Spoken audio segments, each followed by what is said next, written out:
Barefoot. Fred Schaefer's killer Chevrolet that won the 1990 U.S. Harvard Association Camel World Championship. Bigfoot, Bob Chandler's original killer that started the monster truck revolution. Two of the original machines in this sport are prepared for the greatest showdown ever.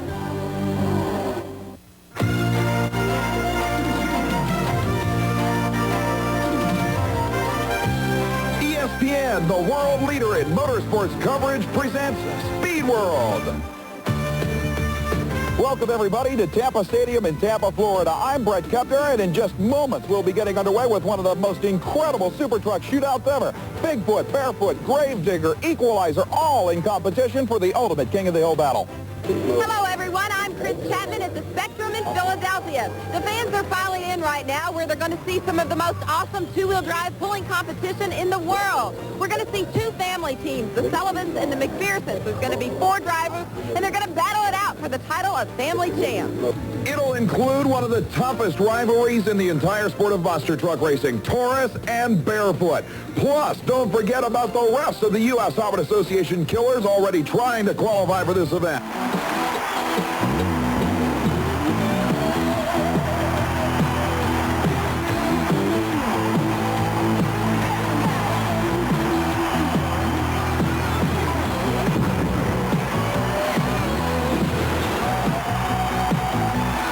Welcome to the 1991 Monster Truck Challenge Series.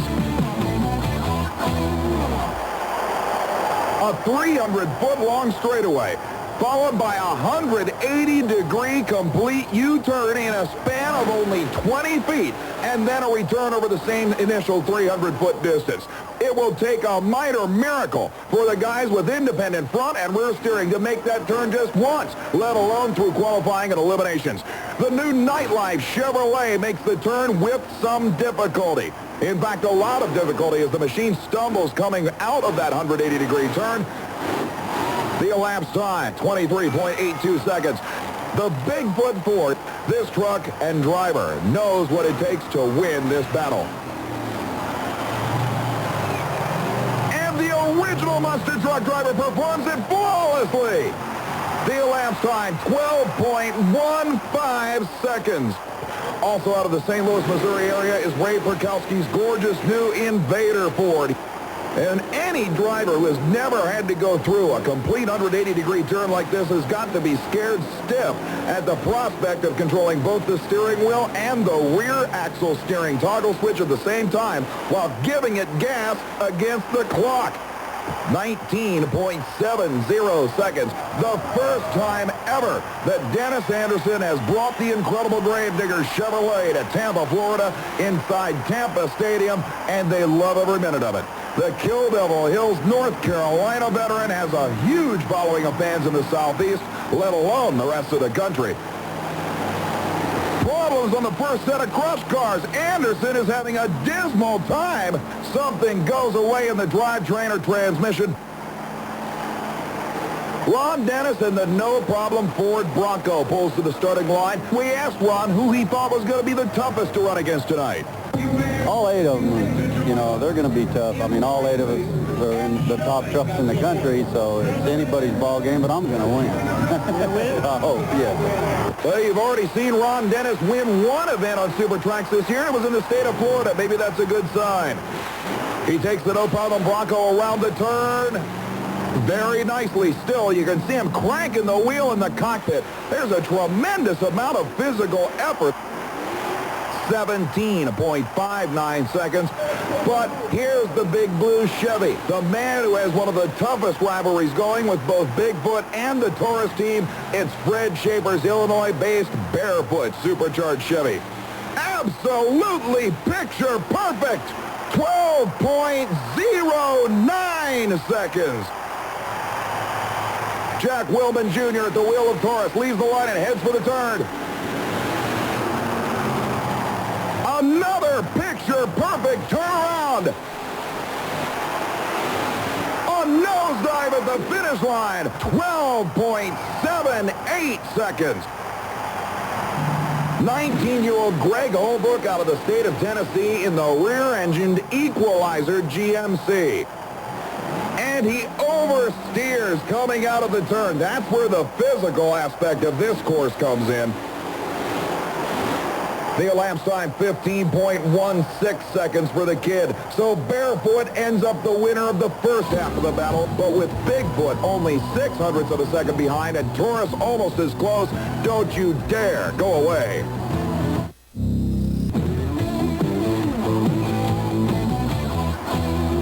We've seen an incredible qualifying war, but now it's driver versus driver.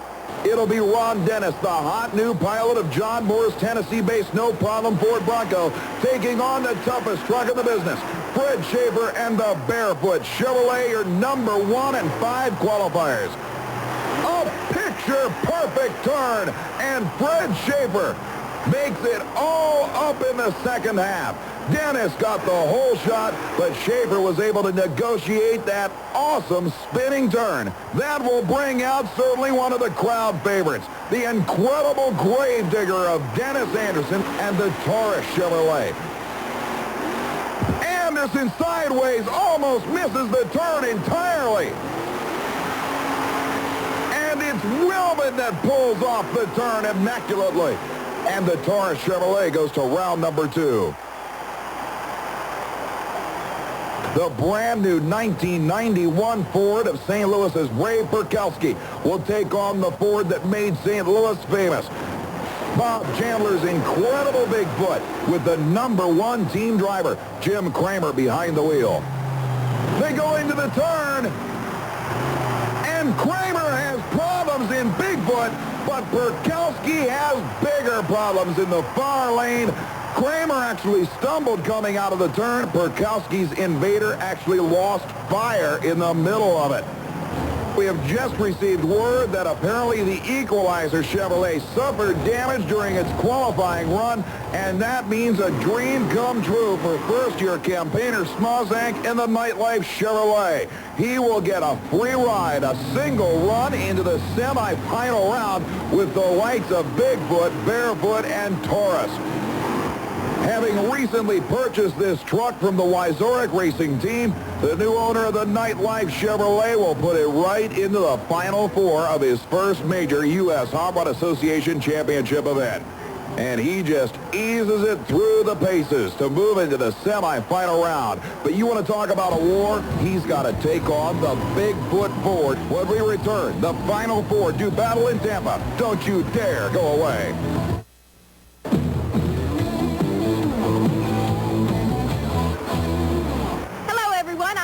Chapman in the Spectrum in beautiful Philadelphia. In a moment, college professor turned truck puller Wayne Roush in his yellow Model T and his little red truck will take on a field of 12 of America's most impressive truck pullers. As Chris Hogue out of Alberton, Pennsylvania backs that Chevy S10 pickup truck to the sled, he is hooking up to an additional 3,000 pounds, bringing total weight of that sled to 30,000 pounds. Chris Hogue is making an absolutely beautiful effort, a little bit too much air under those front tires, but still an excellent pull by Chris Hogue out of Alberton, Pennsylvania. The crowd definitely approves. Wayne Roush is college professor turned professional truck puller. Roush has been given the signal that it's okay for him to go whenever he feels prepared. He is into the throttle right now, giving it full throttle. What a bite he's getting, but I don't believe it's going to be enough to take the lead from Chris Pugh. A lot of strategy goes into this. Dick McPherson out of Circleville, Ohio. He's getting an absolutely beautiful run so far, and I believe that's good enough to take the second position. Dick McPherson has got to be pleased with that. Right now, it's Grady Barr and the Heartbreaker. He is going to be putting the horsepower out here in the Spectrum in Philadelphia. Grady Barr, not far to come out of Baltimore, Maryland, is taking the Heartbreaker to the other end of the track. An absolutely beautiful pull by Grady Barr and the Heartbreaker. And coming back again is Wayne Roush in his yellow Model T. Roush not too happy with that first pull of 121.8½ feet. Let's see if he does better with the yellow Model T.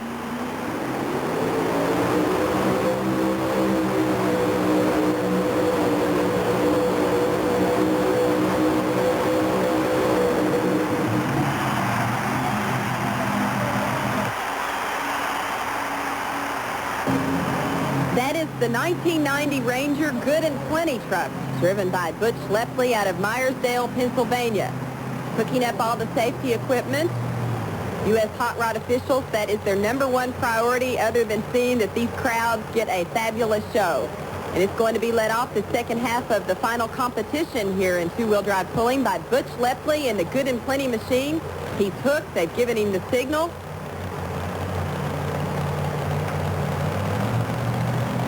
Let's see how he does. Butch Lepley, again, out of Myersdale, Pennsylvania. He's come a long way, baby. Let's see how he does. Gradually easing into the throttle off the line. It is absolutely a beautiful run so far by the Good and Plenty machine. He could have a pull. Oh, they've waved him off. No, he just came up shy. 133 feet is the distance Butch Lepley laid down. The crowd reflecting back over earlier performances. They saw Chris Hogue out of Alberton, Pennsylvania go 138 feet.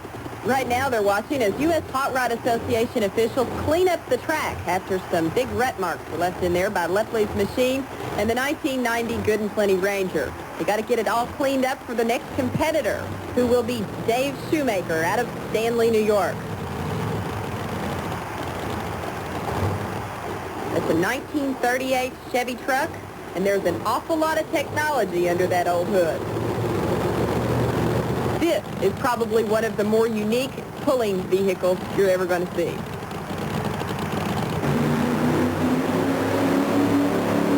Smooth start off the line for Dave Shoemaker out of Stanley, New York in the 38 Special. And I don't believe that that's going to quite cut the mustard. U.S. Hot Rod Association officials say that's it. Stop that motor, and he will stop at 121.9½ feet.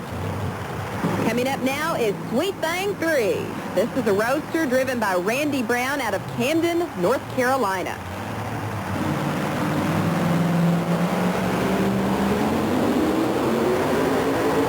Absolutely beautiful start off the line for Sweet Thing 3, driven by Randy Brown. It looks fabulous. Oh, he comes up just a tad bit short. We only have 2 competitors left, and this is the second edition of the McPherson family out of Circleville, Ohio. This is Jeff McPherson, and he will be driving Bean Bandit, a 1990 Ranger. They are signaling him that it's fine to take off whenever you're ready. Jeff, are you ready? So far, so good. He's throwing very little dirt. Wait, it sounds like there might be some kind of problem. There is a definite problem with that machine. But you're looking at one tough cookie. This is Wayne Sullivan out of Warsaw, Kentucky. He's our final competitor here in the two-wheel drive pulling competition, and he says he is going to be tough. Listen to the roar of that motor. It sounds fabulous. Wayne Sullivan out of Warsaw, Kentucky appears to have taken it all the way out of here. He has got a full pull, ladies and gentlemen, 142.2½ feet. And that's going to be a 3-way battle. When we return, the Final 4 do battle in Tampa. But you want to talk about a war? It'll be a rematch between #2 in the world last year, Barefoot versus Taurus. Don't you dare go away. We're back at Tampa Stadium, and a rowdy crowd of Florida race fans is ready to determine the 2 drivers who will meet for the U.S. Hot Rod Association Super Bowl of Motorsports Championship finale. But pulling to the starting line is a race within this race.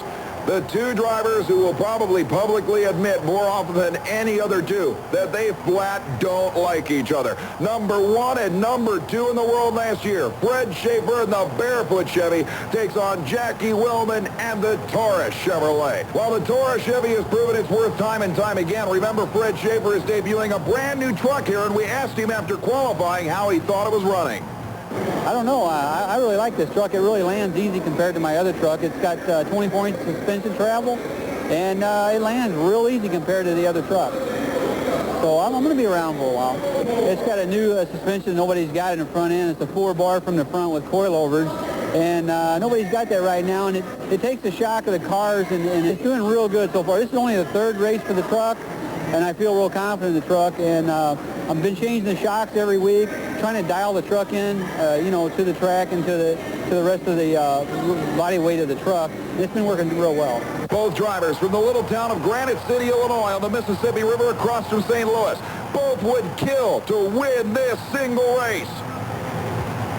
Despite the fact that this is only the semifinal, anytime these two line up, it's the race for the World Championship all over again. The whole shot goes to Torres. They move into the turn exactly even. It's an incredible battle, but Barefoot pulls it out in the last quarter track length. The crowd goes crazy, and rightfully so. One of the most incredible single races we have seen this year. He may not look it, but you can bet Jackie Willman is mad. Madder than he's been since the last time he lined up alongside this machine at the end of 1990. Schaefer, a look of smug satisfaction on his face, advances to the final round, but in that man's mind, he may have just cleared the biggest obstacle he had. That will bring up a rather lopsided matchup. You've got the greatest monster truck in the history of the sport, the truck that literally created the sport itself, against one of the newest drivers in this division. Jim Kramer at the wheel of Bob Chandler's Bigfoot, the number 2 qualifier in the far lane. Smarzak in the near lane, the new owner-driver of the Nightlife Chevy. This would be the ultimate upset if the Nightlight Chevy could get around the Big Blue Ford.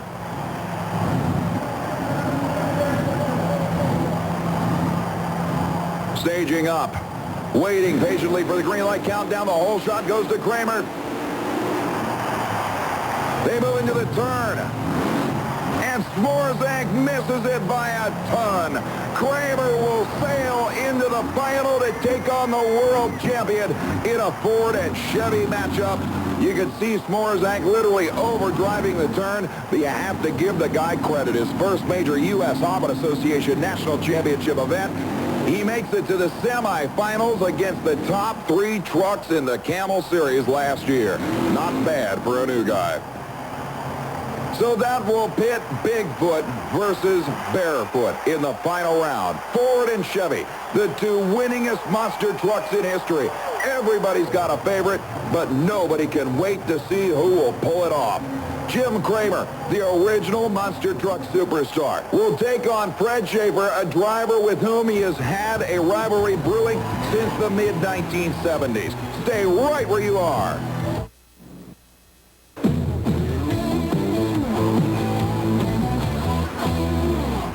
We are back in the Spectrum in Philadelphia, and it is down to 3 in the pull-off between Missouri Raider, Flashback, and Tough Cookie. We spoke with one of the competitors earlier. Chris Hoke is one of 3 that will be in today's 2-wheel drive pull-off. Chris, what's your strategy going to be? We're just going to try and do what we did before and hope it works. What kind of motor do you have out front? It's a Keith Black Hemi motor. Do you think that big motor is going to be enough to get you a full? We hope so. Good luck. Thank you. And obviously confident Chris Hogue and the Flashback machine. He had the second longest pull earlier in the night. Now he's shooting for the number 1 spot.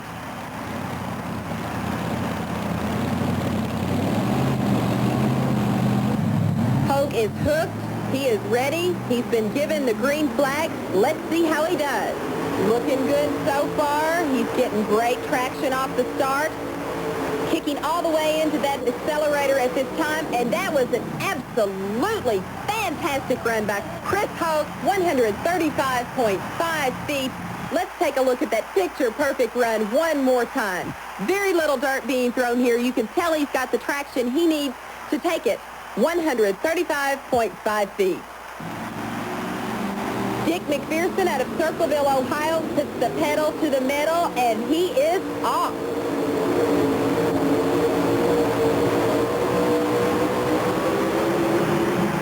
Absolutely beautiful run by Dick McPherson in the Missouri Raider. Let's look at it one more time. He starts to throw way too much dirt off the line. He's going to come up a couple feet short. 133.1 is his distance.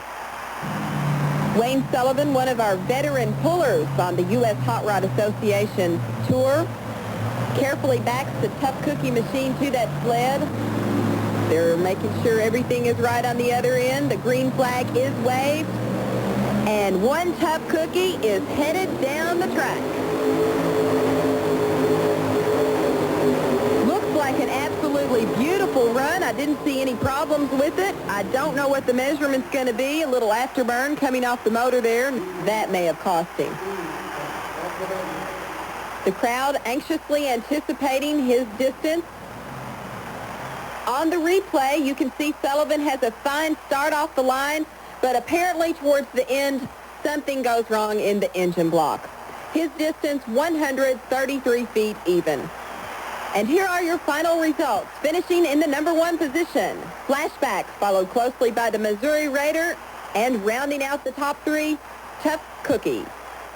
The final round of the U.S. Helmet Association Super Bowl of Motorsports will pit not only two arch rivals, not only Ford versus Chevy, but two of the original monster truck machines. The Camel World Championship points fund, $150,000, is on the line for the 1991 season. They're ready. It's side by side going into the turn. But Bigfoot takes down a pole. Fred Schaefer drives away, and it's Chevrolet taking the victory. The world champion Barefoot defeats the Bigfoot Challenge. The fans can't believe it. The world champ shows exactly why he is the world champ. And Jim Kramer gets upset by the man who wants to win the second Camel World Championship in a row for Chevrolet.